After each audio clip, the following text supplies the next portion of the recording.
ꯊꯕꯛ ꯆꯠꯂꯤꯀꯥꯟꯗ ꯑꯩꯒꯤ ꯋꯥꯠꯁꯑꯦꯞꯁꯦ ꯆꯦꯛ ꯇꯧꯔꯒ ꯉꯁꯤ ꯇꯧꯗꯣꯏꯕ ꯑꯣꯄꯔꯦꯁꯟꯁꯦ ꯀꯩꯅꯣ ꯍꯥꯏꯅ ꯑꯗꯨꯗꯣ ꯑꯃꯨꯛꯀ ꯌꯦꯡꯊꯣꯛꯏꯅꯦ ꯉꯔꯥꯡꯕꯨꯗꯤ ꯂꯣꯏ ꯌꯦꯡꯈ꯭ꯔꯦ ꯕꯠ ꯀꯩꯅꯣꯝ ꯀꯥꯎꯗꯅꯕ ꯑꯣꯔ ꯑꯦꯅꯤ ꯁ꯭ꯄꯦꯁꯦꯜ ꯈꯨꯠꯂꯥꯏ ꯄꯨꯕ ꯗꯔꯀꯥꯔ ꯑꯣꯏꯕ꯭ꯔꯥ ꯑꯗꯨꯃꯥꯏꯅ ꯆꯦꯛ ꯇꯧꯕ ꯑꯃ ꯗꯔꯀꯥꯔ ꯂꯩ ꯑꯦꯟ ꯀꯔꯝꯕ ꯑꯣꯄꯔꯦꯁꯟꯅ ꯍꯥꯜꯂꯤ ꯃꯊꯪ ꯀꯩ ꯇꯧꯗꯣꯏꯅꯣ ꯍꯥꯏꯕꯗꯣ ꯃꯦꯟꯇꯦꯂꯤ ꯄ꯭ꯔꯤꯄꯦꯌꯔ ꯑꯣꯏꯅꯕ ꯆꯦꯛ ꯇꯧꯔꯅꯤ ꯁꯤ ꯅꯠꯇꯕ ꯑꯇꯣꯞꯄ ꯉꯔꯥꯡ ꯐꯣꯟ ꯑꯇꯣꯞꯄ ꯑꯃꯗꯗꯤ ꯌꯦꯡꯈ꯭ꯔꯦ ꯕꯠ ꯁꯤꯒꯤ ꯐꯣꯟꯗꯗꯤ ꯗꯥꯎꯟꯂꯣꯗ ꯑꯣꯏꯗ꯭ꯔꯤ ꯁꯤꯗꯩꯁꯤꯗ ꯑꯩꯈꯣꯏꯒꯤ ꯄꯦꯁꯦꯟꯁꯀꯤ ꯐꯣꯇꯣꯁ ꯑꯣꯔ ꯏꯟꯐꯣꯔꯃꯦꯁꯟ ꯀꯅꯥꯒꯤ ꯀꯔꯤ ꯕ꯭ꯂꯗ ꯇꯦꯁꯇ ꯑꯁꯣꯏꯕ ꯂꯩ ꯀꯔꯤ ꯂꯩ ꯀꯥꯏꯅꯒ ꯑꯗꯨꯒꯨꯝꯕ ꯑꯞꯗꯦꯠ ꯐꯤꯠꯅꯦꯁꯀꯨꯝꯕ ꯂꯣꯏ ꯆꯦꯛ ꯇꯧꯔꯅꯤ ꯍꯣꯔꯦꯟ ꯑꯦꯅꯤꯊꯤꯡ ꯁꯔꯄ꯭ꯔꯥꯏꯖꯤꯡ ꯊꯣꯛꯇꯅꯕ ꯁꯣ ꯃꯦꯟꯇꯦꯂꯤ ꯄ꯭ꯔꯤꯄꯦꯌꯔ ꯑꯣꯏꯅꯕ ꯁꯨꯃꯥꯏꯅ ꯑꯩꯈꯣꯏ ꯑꯌꯨꯛ ꯉꯟꯇꯥ ꯆꯦꯛ ꯇꯧꯕ ꯑꯃ ꯗꯔꯀꯥꯔ ꯂꯩ ꯑꯦꯛꯆꯨꯋꯦꯂꯤ ꯄ꯭ꯔꯤꯚꯤꯌꯁ ꯗꯦꯗ ꯑꯗꯨꯝ ꯇꯧꯋꯦ ꯕꯠ ꯏꯁꯣꯏ ꯁꯣꯏꯗꯅꯕ ꯃꯣꯔꯅꯤꯡꯗ ꯑꯃꯨꯛ ꯌꯦꯡꯊꯣꯛꯄꯅꯤ.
So thank you for watching my video. Ngasidi breakfast tagi, snacks tagi, lunch tagi mayam chare but everyday adumaina kisu chabu phangde because normally yam chille and ayukta chahaudraga evening nudang phau chadabsu yam yawe.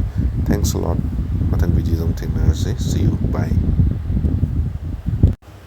Sida screen da utlise aigi cosmetic surgery ki page Instagram dane asigi maming plasticity.imphal kawe and cosmetic surgery nataba plastic surgery da khoina tawba tai asokpa or reconstruction tawba sigumba matang da yiningagadi dr.neher.plastic surgery Instagram da follow tawbiyo asigi page na khara graphic over images asoka ka yawi so adugumba yengba hinadragadi yengba nungairoi adu warning ma pidaba yade but cosmetic surgery dudi yengba da kasu akiba phawba page nate adumadi dum follow tawba yani.